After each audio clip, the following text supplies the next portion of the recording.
This is the Soul-Filled Sisterhood podcast, and I'm your host, Nicole Burgess, licensed marriage and family therapist and an empowerment mentor for women. The information shared in this podcast is not a substitute, nor is it to convey professional, psychological, financial, or medical advice. If you could use such services, please seek them out from someone you trust. Now here is today's episode. Episode 53. Well, welcome, sisters. I am very excited about this upcoming conversation today with my guest, Robyn Mourning. She is a healing alchemist, a soul artist, and an intuitive boundary pusher. And she so is, and I love this.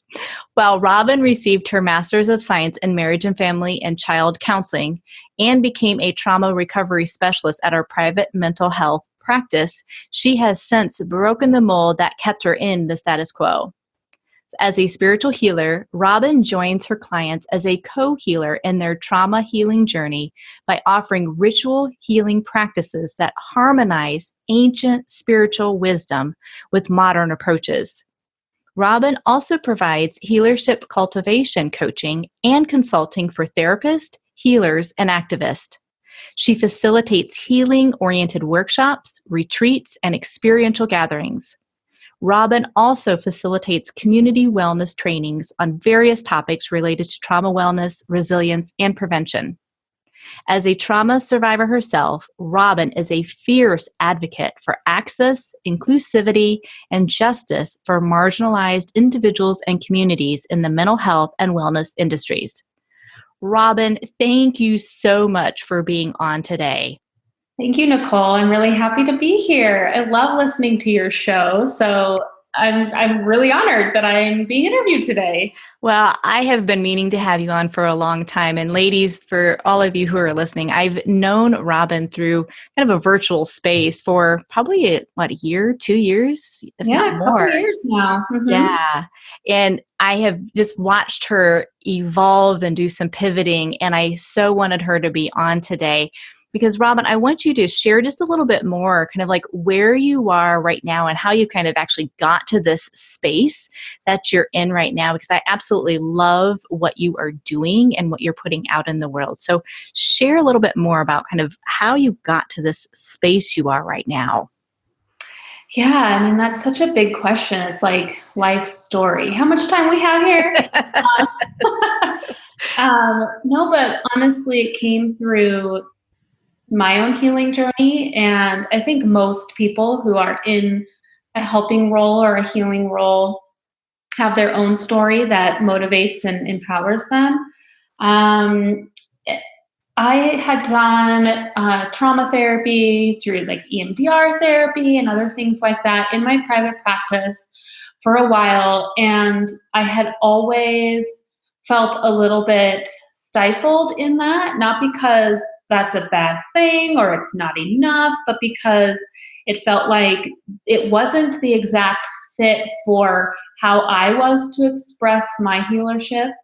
And so a few years ago, I began to give myself permission to let my intuitive side out. I would talk to clients about it and say, hey, I'm also feeling or sensing these things. How open are you to kind of taking our work together to a little bit more spiritual or intuitive place? So I'd always ask first. And most of them were like, okay, yeah, that sounds great. And it allowed themselves to give them permission to let their intuition in the room as well. And when we're working with trauma healing, intuition is such a big part of that. And there's usually a lot of wounding and mistrust of our intuition when there's trauma present. And so it just took everything to a whole new level. And I was excited about that and thought, well, great, this is going to be enough. And then my father passed away a couple of years ago.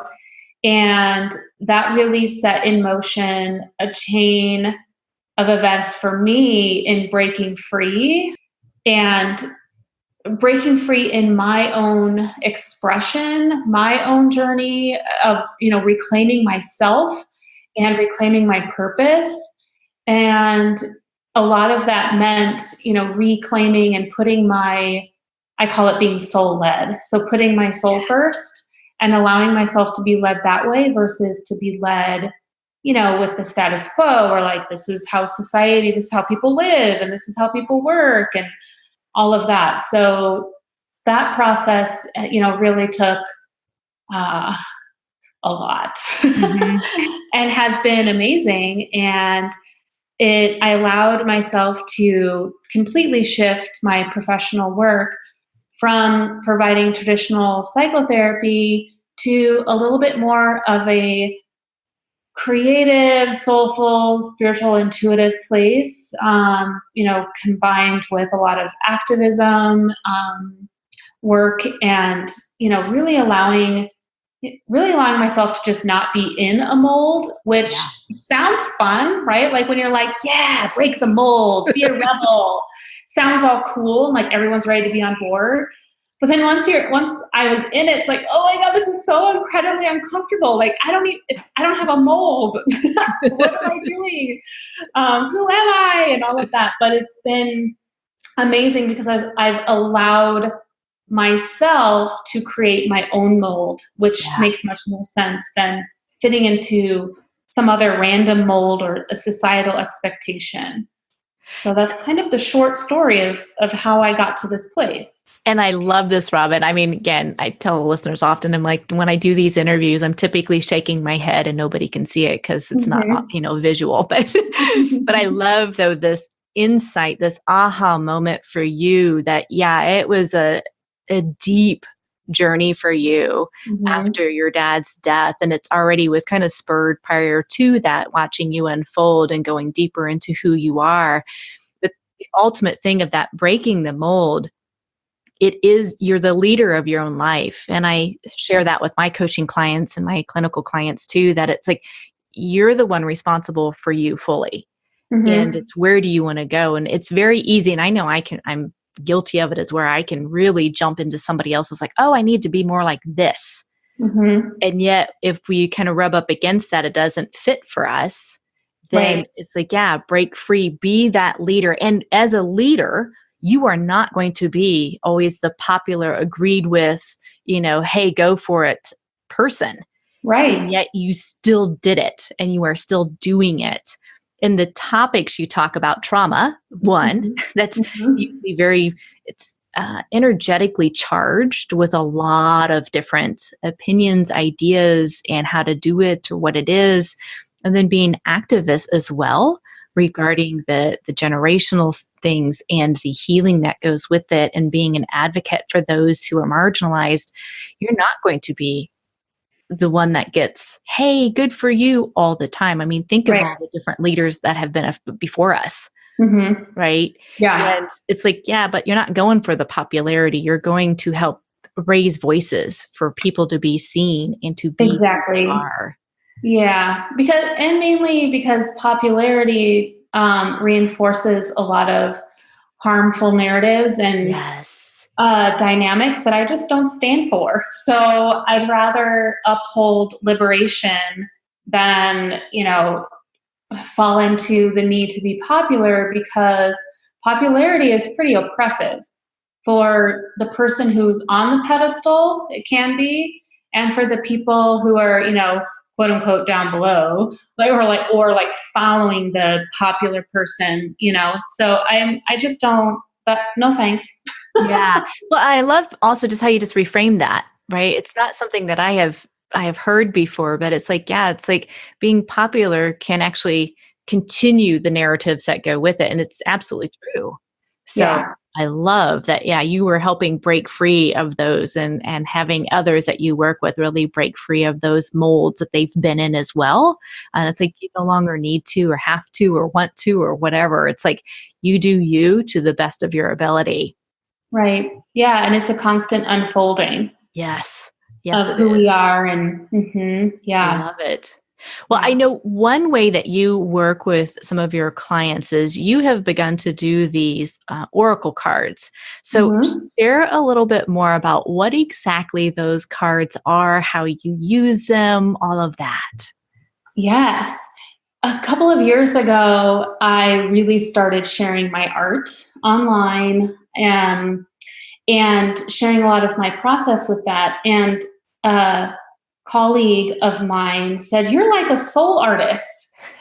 And I was like, "I am." And it took, a lot of bravery to own that, because it felt a Mhm. little like, oh my gosh, like, am I?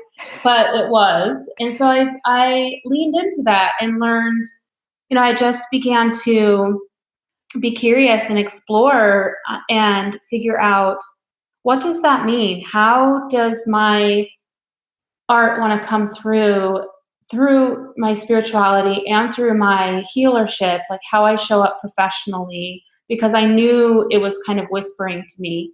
And so, on my own, just for my own wellness, I started making these small cards, and they're only like, they're square. They're about like 2.5 by 2.5 Mhm. inches. So they're pretty small. I just started creating these cards that sort of acted like reminders, or anchors for me in whatever healing or wellness endeavor I was doing or needing. So, for example, the image, let's say I wanted to incorporate more rest in Mhm. my life, or more ease or something, I would create an image on this card. I would paint it, and that image would represent for me what rest either means or feels like, or the benefit of it, kind of really just depending what I needed. And so Mhm. I would paint that, and then I would carry it with me, or I would hang it somewhere to remind, kind of as a visual reminder and anchor of like, oh yeah, rest, Mhm. rest, rest, rest. And then that allowed me to open myself to the opportunity to receive rest, to give myself rest. What does that mean? How is it benefiting me to receive more rest? And so, as I kept doing them, I had a friend that was like, "I mean, can you make me some?" And I Mhm. thought, "I can. That would be fun."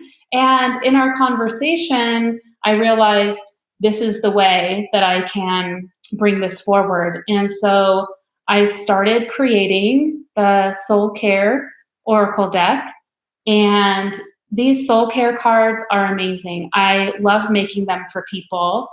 The deck creation process and experience is sort of like a shamanic journey of reclamation, cultivation, of self soul wholeness, which to me is healing. Healing is the reclamation of self, soul, and our wholeness, and liberation that leads people, whoever's receiving the cards, through a soul centered unfolding of their purpose, and in becoming who they've always been meant to be, who they've always been underneath all the many layers of trauma or oppression, or just the really hard challenges in life of losing themselves, abandoning themselves, like trying to figure out who they are in this crazy world.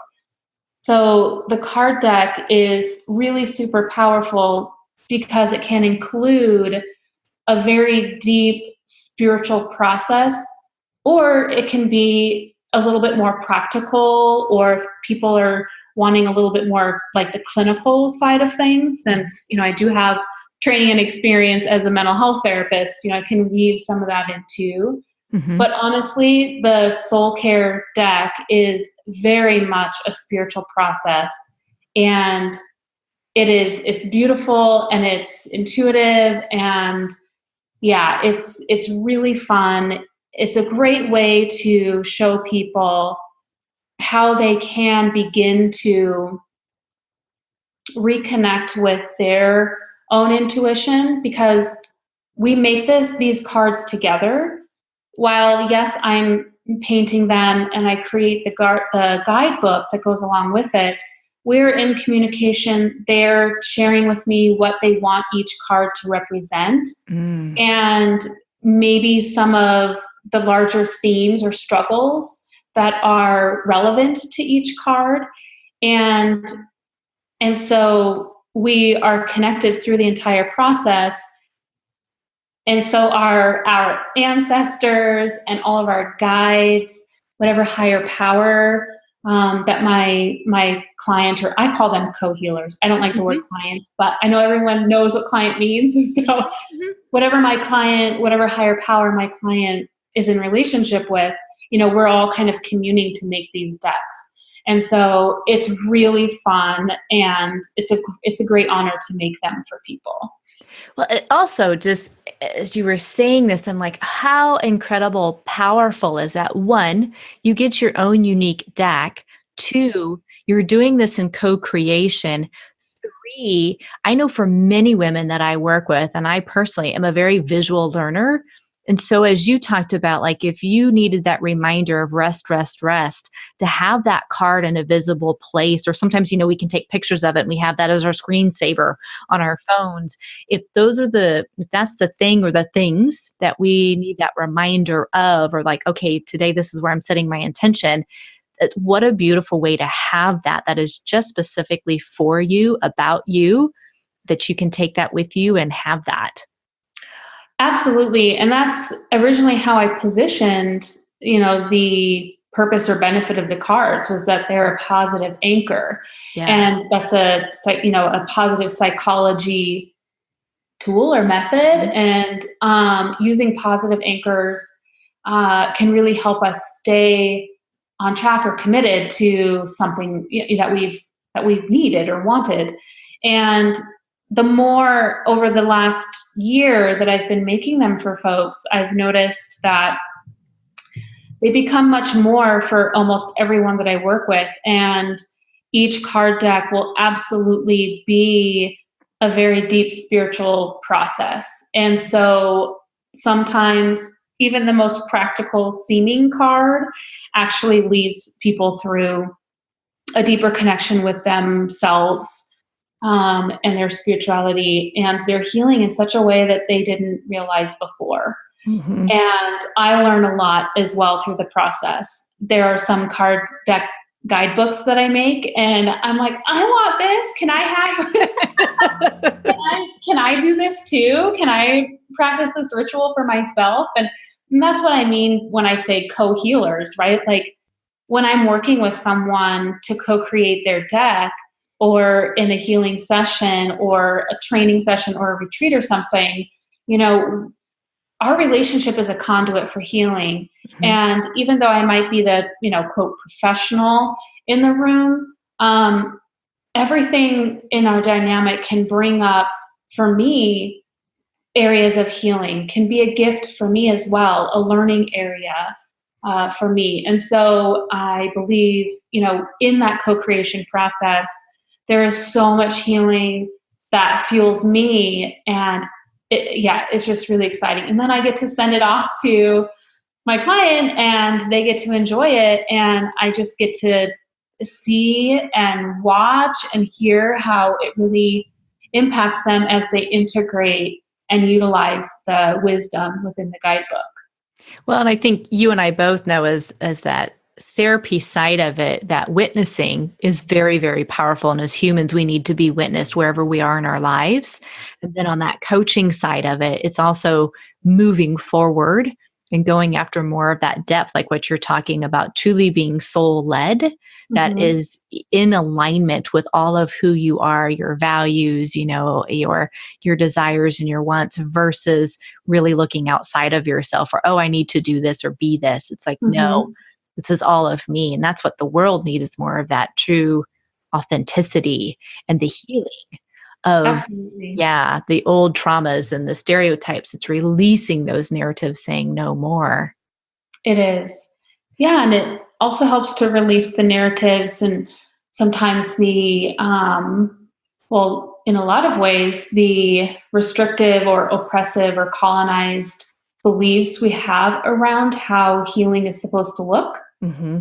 And so when I work with people to create their decks, we talk about that Yeah. because some people can begin to feel a little bit uncomfortable with, gosh, like, how is this guidebook and how are these cards going to challenge my current way of thinking and believing in the way in which I'm supposed to heal and reclaim myself? Because, I've been doing this type of therapy, or I've been talking to this type of person, trying these treatments, and this is really different. And so what does that mean for me? And so through that process, we're able to break down and talk through what that means, especially when it comes to the people of color that I make guidebooks and decks for, because they experience a whole different process when it comes to healing, because in America and in most Western cultures, their traumatic experiences are almost always intertwined with some sort of cultural trauma, oppression, racism, bigotry. Mm-hmm. And so does their healing process. And many of them have, they are ambivalent. I should say many of us, because I'm also a person of color, but many of us are ambivalent to traditional American colonized ways of healing and recovering, because we haven't had great experiences, and there are a lot of healers of color, therapists of color, coaches of color who are doing their hardest to change that and to work within those systems and outside of the systems to change them. And through this card making process, we work through that as well, because it cannot be ignored. And it's part of the reclamation, it's part of the cultivation, and it's part of the liberation. And so a lot of times a guidebook will discuss a certain card for what the client wanted, and then go a lot deeper into some roots and shadow issues connected to it that are usually, colored by, experiences of racism, or like healing transgenerational trauma and all of that. So the process is really amazing in pushing boundaries and allowing folks to reclaim themselves and their being and their life in a way that doesn't have to fit into a mold. And that's okay. It might be scary, but it is okay, because that's where you'll find yourself. We're not going to find ourselves in a mold. Right. However, we have to break down those barriers first, which can be pretty intimidating. And that's, when it can be nice to have people along the journey with us who are able to hold that space for us and say, I'm not about to colonize your healing. In fact, I'd rather be an ally in your liberation and have that be the way you find yourself. I don't want you to find yourself in how you think I should find myself, because then you're just going to find what I want, not what you want. Yeah. Oh, I love that. And I like how you we're just tapping upon the intergenerational, that generational healing that can happen through all of this. Like, first and foremost, it really starts with the person becoming more comfortable in the discomfort of doing it differently. And then really going even deeper of allowing that space in the healing, saying it's okay to do it a different way. It's okay to heal all the ancestor stuff that has come with you, whether they're alive or they're not, and no longer bring all of that stuff forward. So you don't need to. Right. And that's where, again, I love that it's all these small little pebbles, right? And those ripple effects that are going out throughout our country of, it's like, yep, there's a lot of stuff going on. And there's also a lot of really deep positive healing that is coming together through this more inclusive and doing it the way that needs to work for each person. Exactly. Yeah. And coming back to, allowing our healing process to come back to our ancient practices as well, especially for Indigenous people and people of color. I mean, anyone really, but I think especially to highlight those communities, because that was actively stripped away from us. And so being able to come back to that has been really amazing to see and to witness and be a part of, because I bring that in. I bring in, it might help for me to explain a little bit about the guidebook. So each card will have something that I call intuitive infusion. So that is kind of the soulful meaning of the card.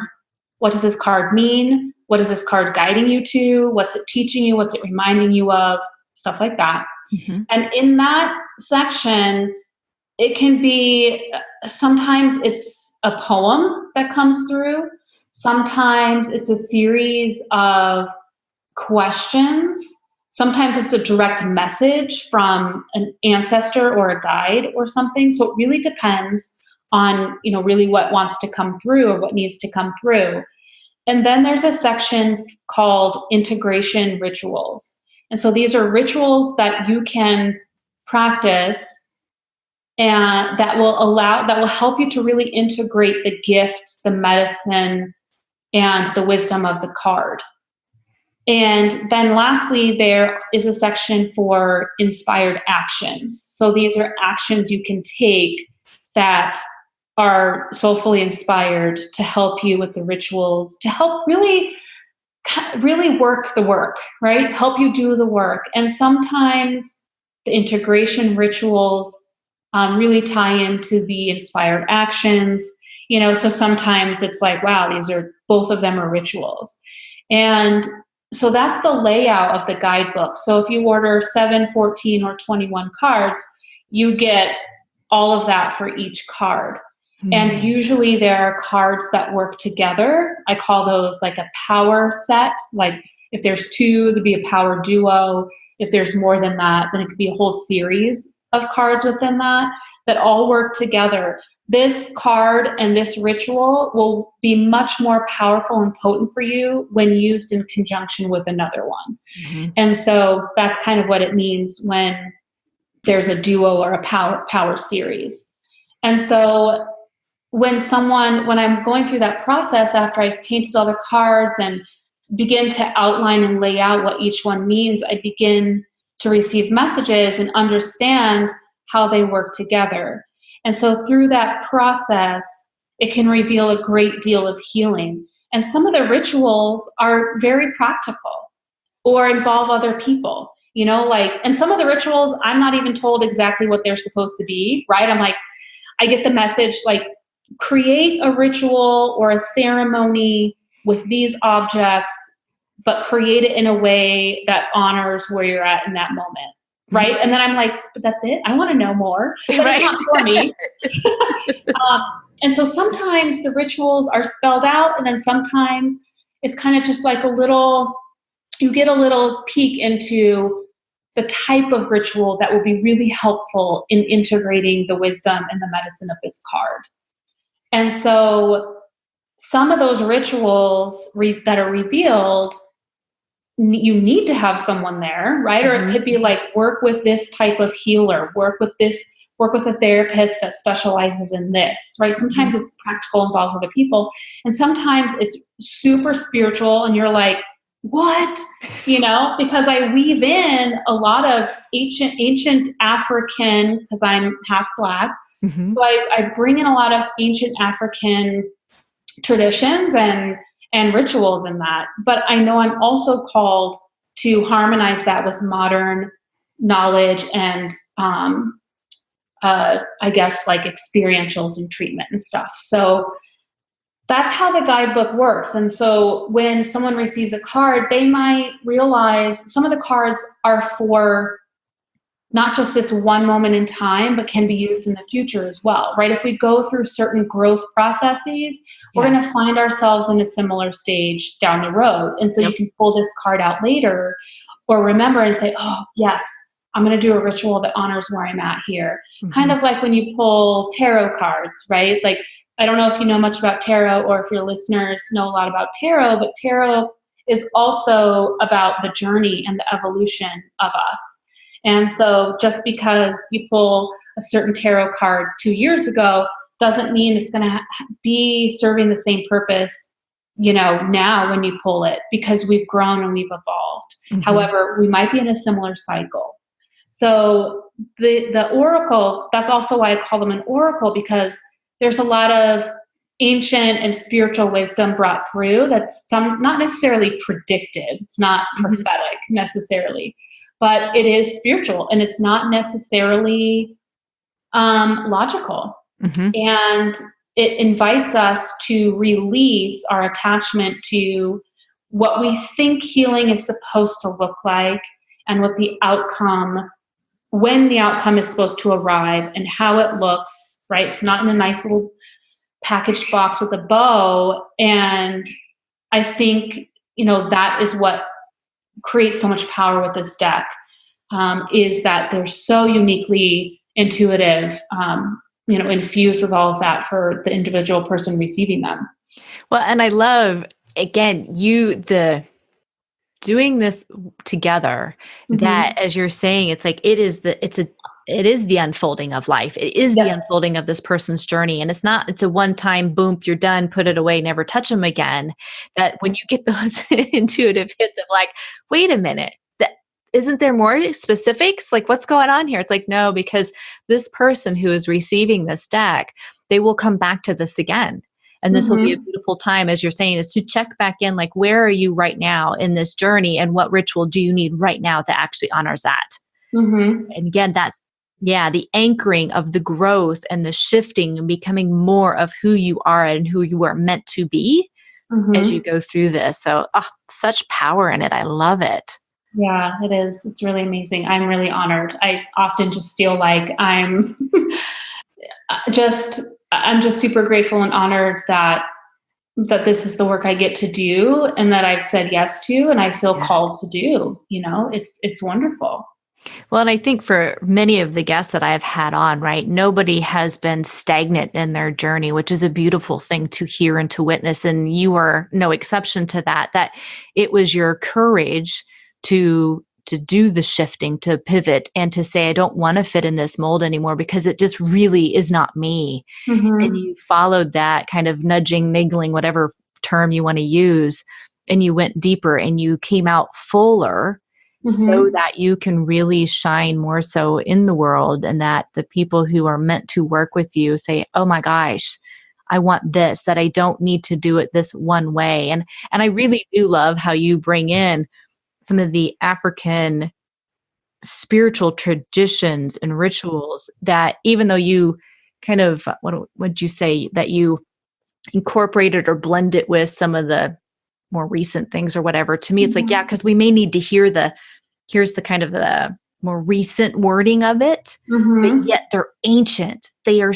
so full of wisdom, and to be able to bring them back and to more into the forefront, that is the beauty of all of this. Absolutely. And part of the power and the magic, and with bringing in the ancient African rituals, or even, just spiritual technologies, the power is in its purpose. And the purpose of a ritual is individualized. It's for that specific person, for that specific need, for that specific wounding, right? So it may not work for someone else. And so let's say there's a ritual that invites someone to take a spiritual bath with certain herbs and petals and crystals present. And they see a lot of benefit from that. Well, then they might share it with someone else and say, this worked great for me. And the other person might say, well, that didn't work for me. It's because when there's a ritual that's created for a specific person and problem or issue, the ritual is for that. There are more general rituals, however, right? And that's a little bit different, but it's kind of like when you are working as a psychotherapist or a coach or even a medical doctor, you're trying to come up with strategies that work for this specific person. And so it's not going to look the same with every client or patient or person you're working with. And so that's why it's also so amazing, is because these card decks are 100% tailored to this person. And so it may not make sense. Well, why would I do that?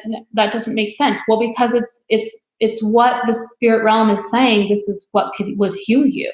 And healing, we have all of our preconceived notions of what healing is and what it feels like and how we know it's happening. And it's always a mysterious process. But when we are intuitively connected to ourselves and to our process, this is something that I'm talking about this last week over on Instagram. I'm doing a series, a reclamation series, and this last week was all about reclaiming our healing. Mm-hmm. And so when we are in the place of reclaiming our healing, we are really intuitively connected to it. And we understand that not all healing shifts are going to be these big, broad, sweeping motions. Mm-hmm. They are going to be sometimes small and slow, but very potent. Mm-hmm. And so that is something that's also conveyed and practiced in the deck is some of these you might be working on, a ritual or a practice with regard to a certain card for months, Mm-hmm. Until that area or that part of you has received the healing that it needs. And it may look totally different, right? Someone might email me and be like, oh my gosh, I've been doing this ritual and this is what happened. And this is what I've noticed. This is what I've learned. And I might be like, dang, like that is not what I expected. But in the best way, right. My own perception could be like, oh my God, that's so amazing because I could see it working this way and I could see that happening and this could happen. But when the person is actually going through and taking ownership of their healing from a soul-led place, it's just profound what can happen. And it's pretty amazing. So I am all here all day for these cards. And if someone wants to make them for me, that'd be great. I have a hard time making them for myself now because I just don't have time. They're amazing. So. Well, and I love it because we are all unique. And I think there's often this message that we're not special or we're not unique. And yet the reality is we are. Each and every one of us is unique. And to be honored in that way, to co-create and to heal and to move forward and to, you and I both know that when you start, it has to start truly with yourself and the healing that impacts everything you do in life, whether it's from parenting to communication, to relationships in general, to your business, to whether you work for somebody, it impacts everything. Yep.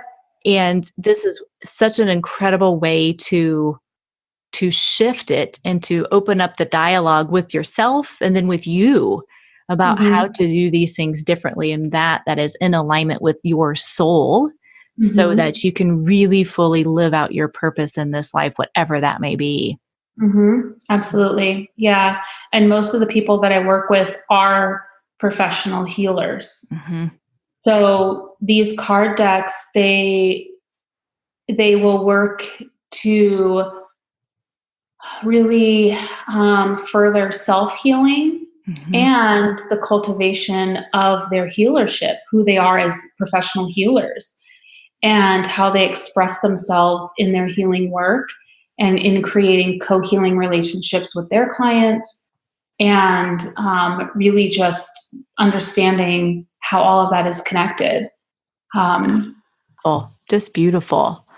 Well, Robyn, I know we could go on with this because this topic, I just love talking about these things, but I know we have to actually wrap up too. And one thing before we truly wrap up is I would love it if you would share with our listeners, like, who has been a true inspiration for you, whether it's someone who is still alive, someone who is deceased, but who has really helped inspire you either more recently or over your life to really help you keep doing what you're doing or be who you are.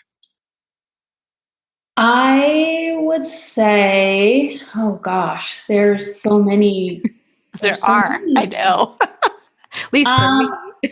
Yeah. Okay. Can I give you two answers? Absolutely. Okay. So the first one will be a platform versus one person. And it is a community and a platform called Black Girl in Ohm. And it's an amazing website founded by Lauren Ash, and it is a platform. I think their tagline is a place for women of color to breathe easy. And it's really inspiring because it's an amazing platform. They have a podcast and all kinds of blog entries from all kinds of amazing Black women sharing all kinds of wellness and healing wisdom. And so that platform is really inspiring because it's a place for me to go and hear voices and perspectives and wisdom from people like me. And so that is really amazing. And I'll put her platform, I'll put that link on the show notes as well. Yeah. Okay. And then more recently, and if this person listens to this podcast, I don't know if she does, but she's going to laugh because I've been referencing her a lot lately. But her name is Thea Monnier, and she is a therapist, activist, healer in California. And she really inspires my own personal decolonization work. Because that is where I'm at in my own personal journey, is working to decolonize myself. What does that mean for my parenting, raising my child and not wanting to colonize her? And Thea is such an inspiration because she's all about decolonizing our healing and ourselves. And she blows me away. A lot of the wisdom she shares is simultaneneously obvious and groundbreaking. Like, what? Like, I didn't think that. Like, the littlest thing. She's all like, I'm just so enamored with the way that she works through the world and walks through the world. And she does spoken word poetry. That's really amazing. I mean, she blows me away. And so I always, whenever I reference her, I'm like, we're going to talk, Thea. We're going to be friends. Just wait. So, cause yeah, we follow each other. But I don't know if she knows how much of an impact her sharing her wisdom has made in my life. So she's definitely one of the more recent, mentors, people that I look up to. Yeah. And I hope to one day to either actually one-on-one work with her somehow, or, hang out for dinner or something. Yeah.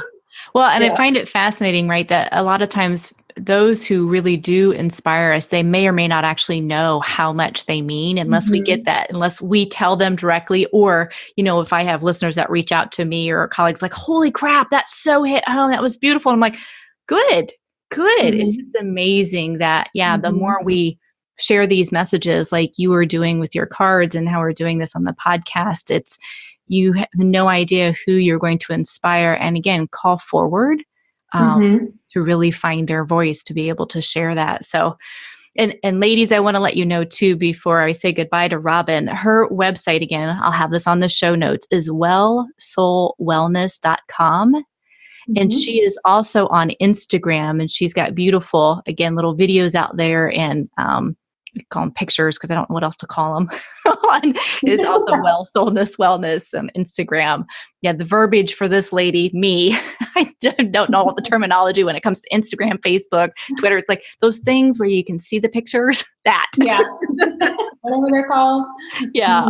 All those social posts. So, Robyn, thank you again for being on. I appreciate you sharing so much of your wisdom and the iterations that you are going through and are in, and that really helping other women who are listening, that permission. It's okay to pivot. It's okay to dive deeper. It's okay to really call your soul forward and let that shine into the world. So thank you so much for being on. Thank you, Nicole, for having me. It's been a pleasure. Thank you for listening. Do you want to receive episodes directly to your inbox or stay informed on my latest offerings? Then I invite you to go out to NicoleBurgessCoaching.com/podcast, and there is a button for you to sign up for my newsletter. Thank you again.